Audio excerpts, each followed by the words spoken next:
मी आता यावाला वळतो। धन्यवाद प्रसाद लाडजी, तुम्ही अगदी या कार्यक्रमाच्या सुरुवातीला आमच्या सोबत जोडला गेलात आणि तुमचा एकंदरीत काय अनुभव होता किंवा आपलं जे विश्लेषण आहे ते मांडण्याचा प्रयत्न केला। तुम्ही ज्या प्रकारे सगळ्यात पहिलं नाव घेतलेलं आहे ते म्हणजे सुहास सावंत यांचं। बेस्ट कामगार सेना आणि मनसे प्रणित उत्कर्ष पॅनलचे सुहास सावंतही आपल्या सोबत आहे। सुहासजी, एका बाजूला त्यांचं हे घवघवीत यश म्हणून प्रसाद लाड स्वतः या निवडणुकीकडे पाहतात, मात्र 9 वर्षांच्या सत्तेचा पराभव कसा झाला याचंही आत्मपरीक्षण करण्याची वेळ ही आपल्या पक्षावर आहे का सुहासजी?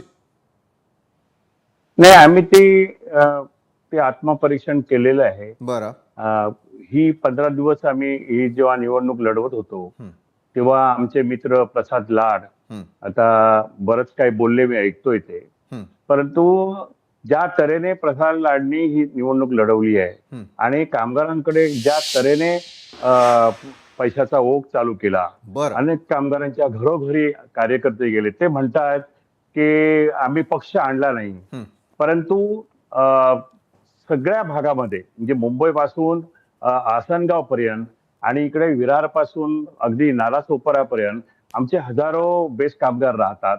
त्याच्यातले अनेक कामगार आमच्या पक्षाचे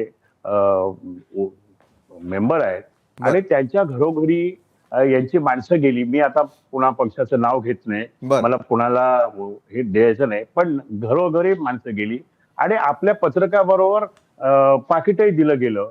हे आमच्या कानावर येत होतं, आम्ही तशा तक्रारी केलेल्या आहेत, असं नाहीये। आयुक्तांकडे आम्ही तक्रारी केल्या आहेत की बाबा ह्याच्यावर काहीतरी हे करावा। आणि ह्या आज परिस्थिती अशी आहे की बेस्ट धोक्यामध्ये आहे। खरं बघायला गेलं तर ही सोसायटी ही हे निवडणूक मी कुठचा तरी राजकीय हे म्हणून लढवली नाही। मला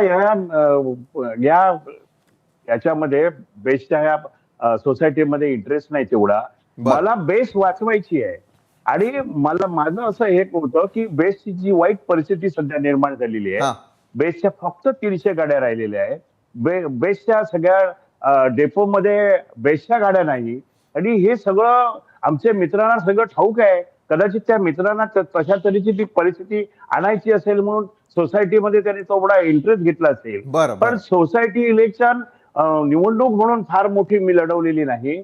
मला बेस्ट वाचवायची आहे, बेस्टचा पुन्हा 35,000 कामगारांना आणायचं आहे, त्याच्यासाठी 5,000 बसेस आणायचे आहेत, फक्त 300 बसेस राहिलेले आहेत।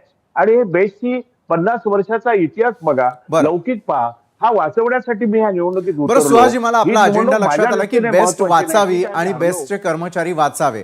आपण इतरही मुद्द्यांकडे वळण्याआधी यावेळेला